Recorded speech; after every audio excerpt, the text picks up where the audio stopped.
దగ్గరతో ఏది ఏలూరు హైవేలో గోవుల అక్రమ రవాణా, చనిపోయిన గోవులు, 3 నెలల దూడ, పాలు తాగే దూడ చనిపోయి విగత జీవులైన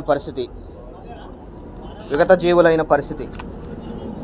ఇది మన ప్రభుత్వం, హిందువుల ప్రభుత్వంగా చెప్పుకునే ఈ ప్రభుత్వంలో చర్యలు ఎక్కడా కనిపించటం లేదు. గోవుల నిషేధం ఉన్న, గోవుల వధ నిషేధం ఉన్న ఈ పరిస్థితి ఆంధ్రప్రదేశ్లో చాలా దారుణంగా ఉంది.